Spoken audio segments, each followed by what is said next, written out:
I'm here with Stephanie Winston Wolkoff. She was an executive producer and advised the inaugural committee of Donald J. Trump, also was an advisor to the former First Lady, and authored a revelatory book entitled Melania and Me. Stephanie, thanks for joining us today. How are you? I'm doing well. Thank you for having me, Scott.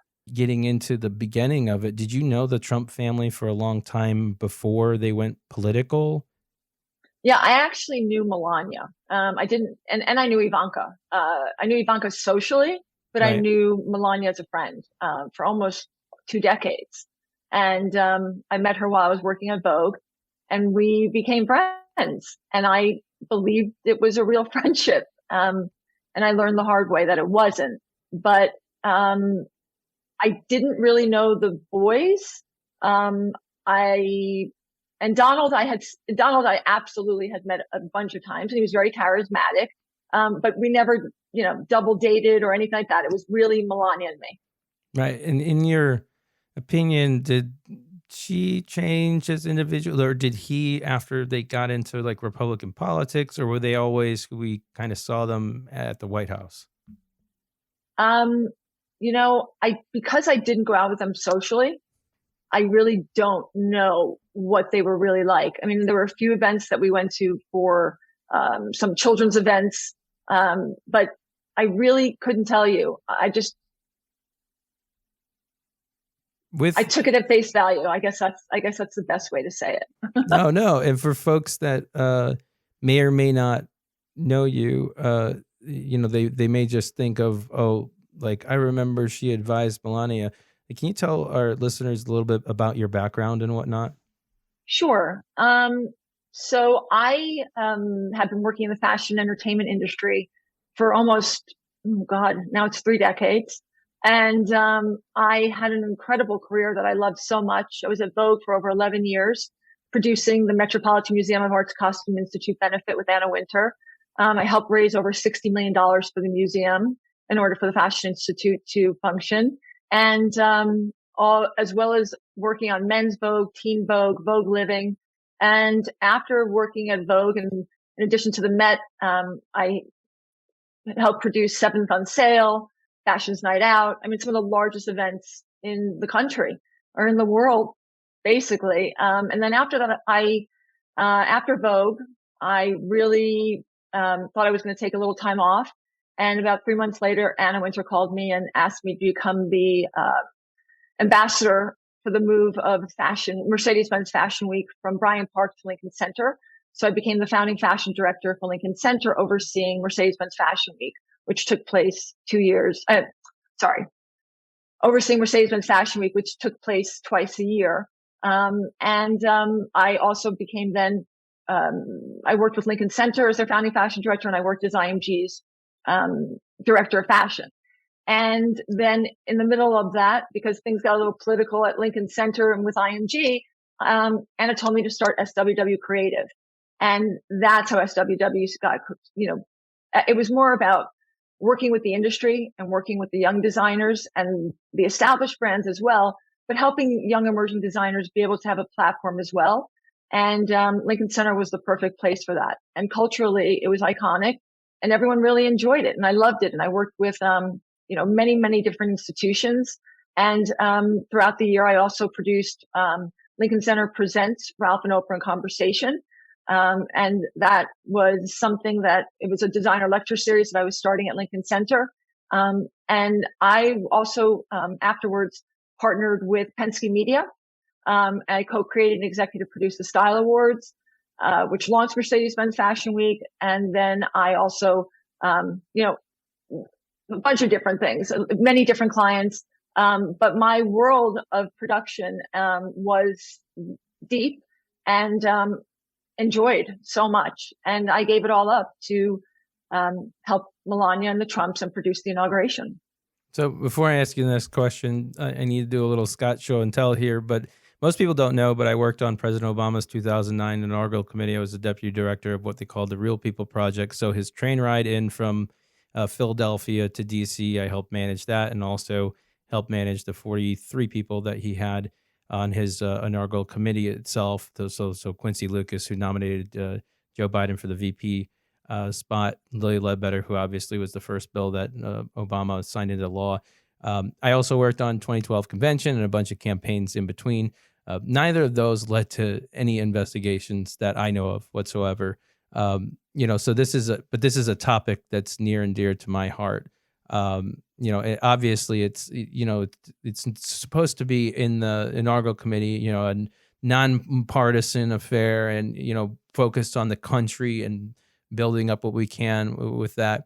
Obviously, inauguration is now a subject that's dominated your life after the party, which is why I want to take you back to the beginning. When Melania Trump first, I assume that it was Melania who asked you to get involved, or how did you get involved with the Trump Inaugural Committee in the first place? It was Melania who asked me to get involved, but the official ask had to come from Ivanka, and Ivanka connected me to Tom Barrett. Understood. Did it raise any sense of danger for you to produce this event? I mean, like, I can't imagine that you'd be like, oh, red flag, like this seems sketchy. No, I was not at all. I have to tell you, I was so honored. I mean, to be asked, I mean, having produced, all the events that I've done and being a part of history, and I felt an obligation to, how could I say no to producing the presidential inauguration? I didn't think twice about it.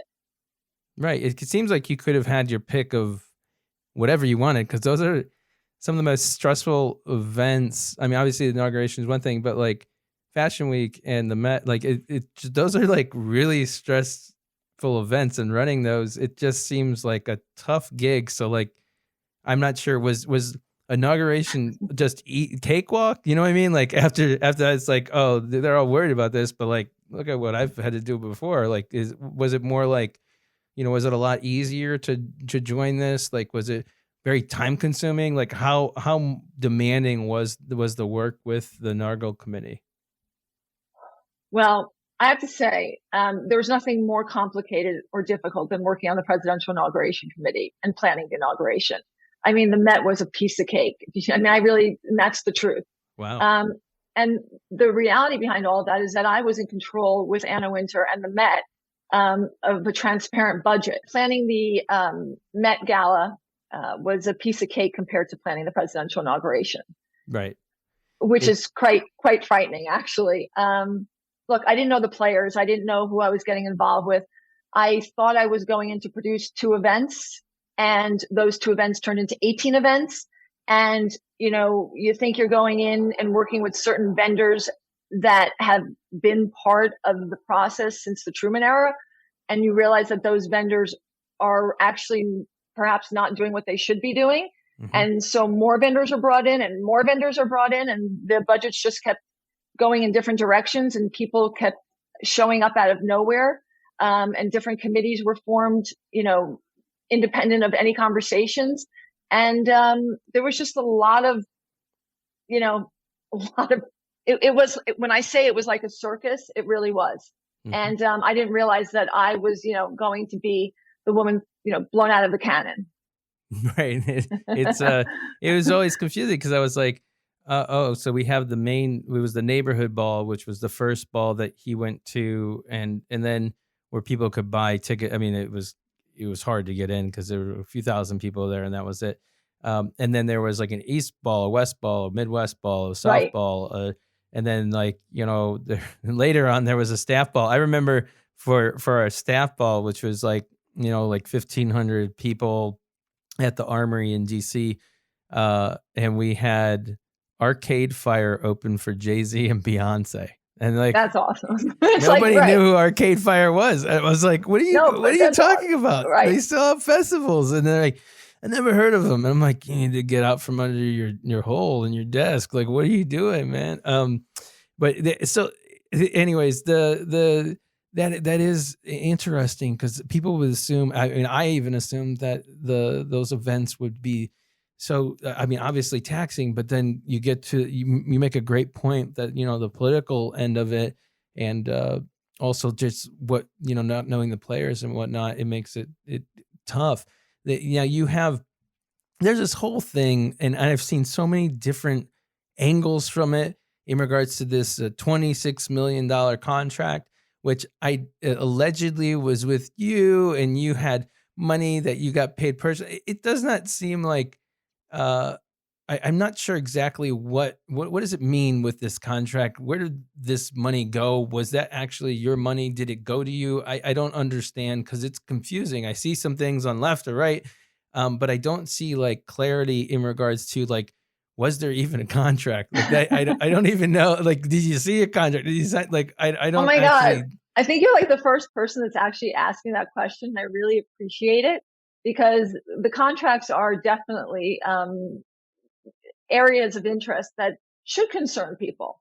And when I went into this, again, I was going to help produce 2 events. I was creating a very simple contract as an independent contractor with the Presidential Inauguration Committee, with Tom Barrack, and then Rick Gates got involved, then Sarah Armstrong got involved, and that contract ended up not coming to fruition because they kept spelling my name as Stephanie Winston Wolkoff, which they kept spelling like that for the next 3 years. But that, regardless, I wanted my contract. And so a few days had passed. I went out to DC to see what was going on and meet some of these, incredible vendors and people that have worked on these inaugurations all these years. And I brought a partner of mine who I'd worked with on Global Citizen and on some nonprofit events. And he actually, well, I call him a partner because he ended up being a partner, but he wasn't actually my partner at the time. So when I went out to DC for the first time, I had asked a friend of mine who I had worked with on several nonprofits to come with me. And he had a company called Tiny Horse. And Tiny Horse is a storytelling company, digital media and marketing, and huge clients like NBC and just Walmart and many. And he and I were in DC, and we realized that there was going to be a broadcast production, which had never been even mentioned to me. And I had never been to an inauguration. I'm being honest. I wasn't political. Like, my bad, because I was picturing 2 events. I wasn't thinking about broadcast productions. And so when we were told that it was November 28th, that there were going to be broadcast productions, there was no team, there was no one. And, at the time it was, Mark Burnett to the rescue. And so Mark Burnett flew in and, met with Tom and Donald, and they had that meeting at Trump Tower. And after that meeting, it was decided that, that a great group of people, broadcast producers that had worked for Burnett for many years, that were going to come in and save the day. And they were great. They really were. It was a company called the Rausch Wagner Company. And this company then created, again, a separate entity in order for full transparency of funds called Inaugural Productions. And of the $26 million that was eventually paid to Wiz, which was Stephanie Winston Wolkoff and Tiny Horse, which created Wiz, the entity, that $25 million of the 26 million it was 1.62 that was retained. I actually didn't know if it was 1.62 that was retained because I never had access to the finances. I never had a checkbook. I didn't know where the safe bank account was. That was on the side of my partners, Tiny Horse. I was dealing with the creative elements of the project and overseeing that. And so Inaugural Productions was paid $25 million pre-approved budget before any of the, talent was defined, before knowing what the stage build out was going to be. So it was sort of, when I talk about it in my book and when I've spoken about it very publicly, about backing into the numbers, I had concern at all times. There were discrepancies and inaccuracies. And I called it out every time I saw it, and everyone just wanted me to shut up. And I didn't. And, I became the problem. And at the end of the day, they needed to make sure that I looked as a very incompetent individual who sort of was a party planner, and not realizing the extent of my experience. And at the end of all of this, I just have to say, the truth does eventually catch up, right? If you follow the money and you understand the different corporations that are involved and the different entities that are working together, you eventually see the rollout of how things moved. So was I personally paid $26 million? No. Was I personally paid $1.62 million? No. Was I actually even paid the $480,000 that I thought I was? No. So, I recently am just figuring more things out as the days go on, because I'm still connecting the dots and trying to figure out what happened to me. And so, I now have my bank receipts, and every day there's something new that's coming up.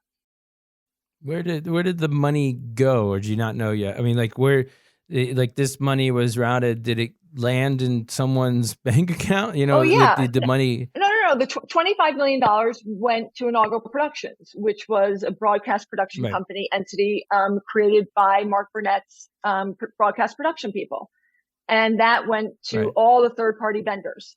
And so, in addition to those third-party vendors, there was also PIC, Presidential Inauguration Committee, was also paying the same third-party vendors. So I didn't understand why I, Stephanie Winston Wolkoff, had to be involved in anything if PIC was already paying these vendors, and so was Inaugural Productions. So you see what I'm saying? Like, it just didn't make any sense. But at the time, again, everything was moving so fast, and we had to get the show on the road, and there were 18 events. Mm-hmm. I put trust in my partners that they were handling that aspect, and that, again, was it legitimate? Sure. If it was signed off on by Tom Barrack and Rick Gates and Sarah Armstrong and Jeff Larson and Doug Ammerman, I mean, these were the people in charge of the budgets. And because it is private funding, it's not up to me to say that, an LED screen shouldn't be $50,000. It should be $5,000. But when I see something that's $5,000 unit cost, and the extended price of two of them should be $10,000 because you add 5,000 plus 5,000, not, 5,000 for one and then 100,000 for two. That's where things for me, red sirens kept going off. And, I take pride in the work I've done all these years. I know, there's a lot I don't know, but instinctively, I know that when something doesn't seem right, you just express it to the people that are in charge. And so I did openly, constantly express my concerns to the finance committee that was overseeing the budget of the presidential inauguration. Do you think that they were spending money in a frivolous way? I, as a lead witness in the United States Attorney General's case for the District of Columbia, Carl Racine's office, I have spoken up very honestly, openly, especially when I was deposed during my testimony in regards to the Trump family and the family business profiting from the Presidential Inauguration Committee. And absolutely it did. There's no doubt about that. The receipts are there. And, I believe that perhaps the Trump International Hotel in DC would be comping some of the costs, thinking that this is now going to the president-elect. His family is celebrating the inauguration in DC. I didn't expect the cost to actually exponentially go from 1 to 100, which they did. So the fees were exorbitant. And the reality of it is that, again, I wasn't in control of the budget. And I did bring this to Donald and Melania's attention. I brought it to Ivanka's attention. I have contemporaneous notes about this. I have emails about this, which I shared with the entire, 60 people that were on these emails. And so I have shared all of that with the District of Columbia, with the Attorney General's office. And, the Trumps just want to say it's not true. That didn't happen. Carl Racine is making this up. I mean, things are in black and white, and he's not making it up. And I was there, and I was witness to this graph, and it's not okay.